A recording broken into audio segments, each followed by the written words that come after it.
¿Qué tal? ¿Cómo están? Muy buenas tardes. Bienvenidos a este observatorio de las finanzas que estamos llevando a cabo desde el Español y desde Invertia. Arrancamos esta sesión de tarde hablando con el presidente de Mundo Madrileña, con Ignacio Garralda. ¿Qué tal está, señor Garralda? Muy buenas tardes, bienvenido. Encantado de estar aquí otra vez y poder hablar contigo. Es que el tercer año consecutivo, ¿eh? Sí, la vida pasa a toda velocidad. Sí, totalmente. Bueno, si le parece, empezamos hablando un poco del contexto macroeconómico que evidentemente pues, condiciona todos los negocios y la evolución de nuestra vida. Evidentemente yo creo que lo más lógico, lo primero, sería empezar hablando del consumo. Yo creo que lo estábamos comentando ahora antes de arrancar, ¿no? Cuando estábamos después del verano viendo un poco las expectativas que teníamos, pues parecía que este arranque de 2023 íbamos a tener, si no una caída del PIB, por lo menos un cierto estancamiento, pero parece que las cosas están saliendo mejor de lo que podíamos esperar. Sin duda. Hay veces que equivocarse pues es una gran satisfacción y yo creo que esta es una de ellas, ¿no? Antes del verano todo el mundo asumía que la vuelta de verano, o en el mejor de los casos después de Navidades, la cosa iba a ir por el sendero negativo de crecimiento de la economía española, y la verdad es que se ha mantenido súper resistente y no cabe duda que el consumo ha sido el núcleo de este crecimiento, ¿no? El consumo se ha mantenido fuerte, primero por la bolsa de ahorro que había del 20 y del 21, que todas las economías domésticas, todas las familias tenían un cierto acopio de ahorro, y ha ido bastante en el 22. Y después porque el clima laboral del 22 ha sido francamente bueno, ¿no? En el sentido de que la afiliación a la seguridad social pues, ha estado en los máximos históricos. Y el clima laboral es esencial para la confianza del consumidor. La confianza del consumidor es lo que determina el crecimiento del consumo y, por tanto, del PIB. Y de cara a lo que resta de año, los próximos meses, ayer estaba aquí el gobernador del Banco de España, mostraba un cierto optimismo, nos decía que vamos a revisar al alza la previsión de PIB, vamos a revisar la baja la previsión de inflación. ¿Qué escenarios con el que están trabajando ustedes? Parece que el crecimiento de la economía va a superar lo que hablaban del 1, 1,3, parece que se puede ir incluso por encima del 1,5, lo cual es magnífica noticia. Lo que es más complicado es lo relacionado con la inflación. La inflación yo creo que es relativamente fácil, no hay nada fácil, pero más dentro de la dificultad, lo más fácil es bajar de un 10 a un 6 de inflación en un año, pero es tremendamente difícil bajar de un 6 a un 2, que es el objetivo de los bancos centrales europeos. Parece que es simétrico, 4 puntos del 10 al 6, 4 puntos del 6 al 2, pues no, porque del 6 al 2 ya está incardinada los efectos de segunda ronda, que son los crecimientos salariales. Que los crecimientos salariales, lógicamente, se van haciendo más tensos, sobre todo en la parte del sector servicios. En el sector bienes, pues es más relativamente fácil tener controles de precios, bajar el IVA sobre esos bienes, pero en el sector servicios bajar la inflación es mucho más difícil. Con lo cual hay que prestar especial atención en que seamos capaces de ir bajando la inflación y bajando lo más cerca posible al 2%. Ese tema ha salido también esta mañana en esa dificultad, ¿no? De bajar de ese 6 en el que estamos ahora a un entorno del 2%, incluso a lo mejor no va a ser el 2, sino que nos tenemos que conformar con un 3,5%, pero claro, ¿cómo hacemos esos ajustes? Porque ahí ya todas las medidas que teníamos para ayudar a aquellas personas que peor lo están pasando ya se han adoptado, y además, cuantas más medidas adoptamos para intentar ayudar a la población, lo que hacen es dificultar el que la política monetaria cale realmente en el tejido económico. Eso es así porque no cabe duda de que pues, bajar del 6 al 2% es difícil.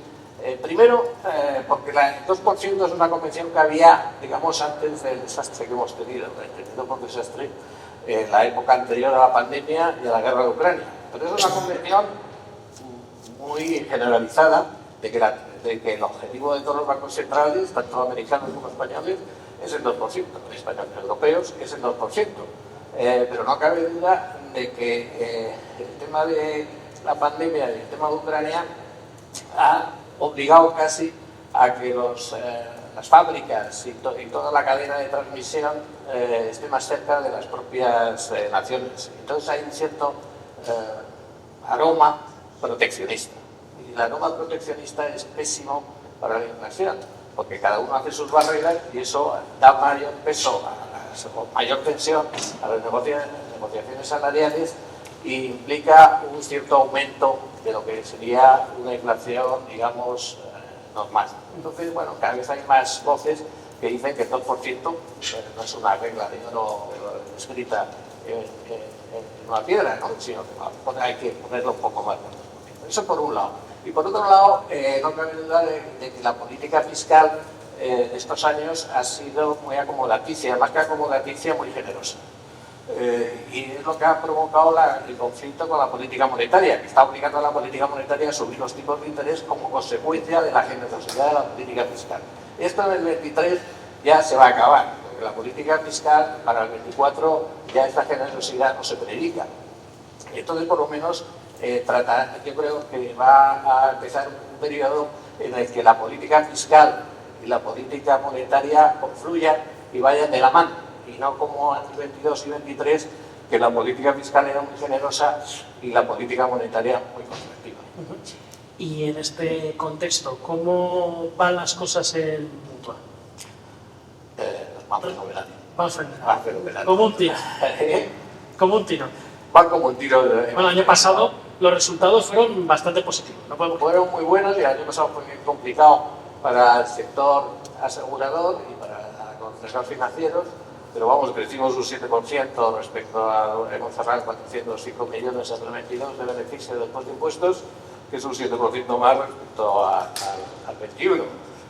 Y era un año especialmente difícil porque sobre todo en la parte de autos pues ha sido un sector que ha tenido sus problemas dentro del sector de no vida. Yo creo que nosotros lo hemos hecho bien ahí y después desde el punto de vista de los mercados financieros pues ha sido el peor año de los últimos 40 años, no tanto en la parte de renta fija como en renta variable. Y en ese contexto adverso, tanto en la parte aseguradora como en la parte financiera, la verdad es que crecer un 7% pues nos llena de orgullo. ¿Cómo van a apañarse este año para mantener los precios? Porque he escuchado en algún momento que van a intentar mantener los precios de los seguros o que a lo mejor simplemente habrá que subir un poquito a los mutualistas, pero que en cualquier caso van a ser ustedes los últimos en hacerlo. ¿Cómo es sostenible en el tiempo, cómo se sostiene en el tiempo esta política tan diferencial respecto a la competencia? Es difícil mantenerla. Nosotros hacemos nuestros mejores intentos para mantenerla, pero sabemos que es difícil mantenerla. Primero, nosotros tenemos la siniestralidad, sobre todo en autos, viene determinada por dos factores. Una es la frecuencia de los accidentes que tengas y otro el coste medio de cada accidente que tengas. Entonces, en la parte de costes medios, nosotros creemos que estamos en la parte mejor del sector. Tenemos unos procesos tecnológicos muy avanzados, tenemos unas relaciones con los talleres que yo creo que son privilegiadas en el sentido de que tenemos muy buena relación con ellos.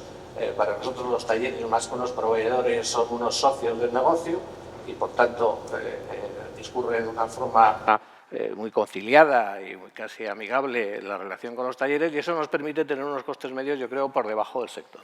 Y después, desde el punto de vista de la frecuencia, pues tenemos ahí una cierta ventaja, que todo hay que decirlo y declararlo, en Madrid. ¿Por qué? Porque en Madrid el teletrabajo ha sido bastante más potente que en el resto de España. Sobre todo el teletrabajo funciona más en las grandes capitales, en que es más complicado ir de un punto a otro, mientras que en pequeñas capitales pues no afecta demasiado porque hay mucho menos teletrabajo. Entonces en Madrid el teletrabajo tiene más peso y como nosotros tenemos más peso en Madrid, pues ha habido menos trayectos y menos frecuencia. Eso por un lado. Y por otro lado, la política generosa de subvenciones al transporte público, que básicamente se ha visto en la Comunidad de Madrid, pues también incita a dejar tu coche en casa y usar más los transportes públicos. Con lo cual, esos dos factores han hecho que la frecuencia de Madrid de accidentes de auto sea inferior al resto de España. Y como nosotros tenemos mucho peso en Madrid, que tenemos el 40%, pues tenemos unos resultados mejores que el resto del sector.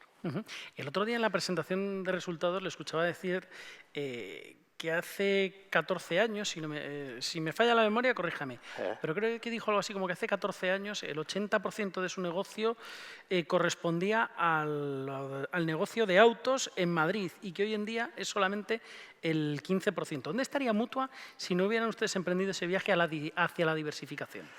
Yo creo que el gran acierto de la Mutua ha sido la diversificación. Por supuesto, nosotros estamos súper orgullosos de la cuota que tenemos en negocio de autos en Madrid, porque ese es el core business y el origen de nuestra empresa. No vamos a renunciar nunca a ello, vamos a seguir y estamos tratando de amurallarnos en Madrid, sabiendo que el resto de las compañías del sector tienen siempre un punto muy de objetivo a batir. Lo puedo corroborar, ¿eh? Lo puedo corroborar. Lo sospechaba, pero me alegra que me lo corrobore. Sabiendo eso, teníamos que salir fuera de lo que es Auto Madrid. Hemos ampliado claramente nuestro radio de acción a autos fuera de Madrid y después al resto de ramos, ¿no? Y ahí entramos fuertemente en Adeslas con seguro de salud, que claramente es donde tenemos ahí quizá la proyección a largo plazo más favorable, y en hogar y después en relaciones que hemos tenido de canales, que antes era solo el canal directo y ahora con la operación de Corte Inglés y con la operación de CaixaBank, que hicimos ya hace 10 años, pues nos da una amplitud de canales que nos dejan en una situación muy favorable desde el punto de vista de la competencia.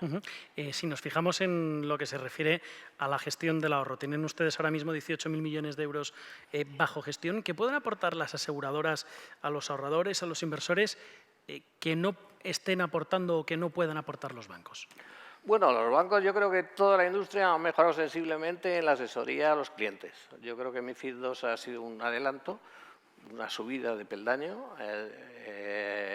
Ya los vendedores o los comerciales o los asesores, como se les quiera llamar, ya tienen una formación mucho mayor de la que tenían hace 5 años, y eso se puede predicar tanto de la parte bancaria como de la parte aseguradora. ¿Qué tenemos nosotros, las aseguradoras diferentes de los bancos? En que en principio no tenemos potenciales conflictos de interés. Los bancos tienen su cartera de créditos, tendrá que favorecer a lo mejor a algunas empresas que tengan su cartera de créditos, y no solo la banca comercial, la banca de inversión, que lógicamente la banca de inversión pues es asesoría de operaciones de fusiones y adquisiciones que pueden potencialmente tener conflicto de interés. Por supuesto que después hay barreras chinas que impiden esos conflictos de interés, pero la mejor forma de que no haya conflicto de interés es que no lo haya, no haya que poner murallas chinas, es que no los haya. Pero en la Mutua, eso desde el punto de vista de las aseguradoras, pero en la Mutua además no solo es que no tengamos conflicto de interés, sino que estamos alineados con los inversores, porque la Mutua tiene 2.500 millones de su propio patrimonio invertido en fondos de inversión de mutuoactivos, con lo cual es que está súper alineada con los intereses de los clientes de terceros, con lo cual yo creo que es una prueba magnífica de alineamiento de intereses. Bueno, pues don Ignacio Garralda, presidente de Mutua Madrileña, el año que viene le espero aquí en la 4ª edición. Encantado de volver. Nos vemos. Nos vemos.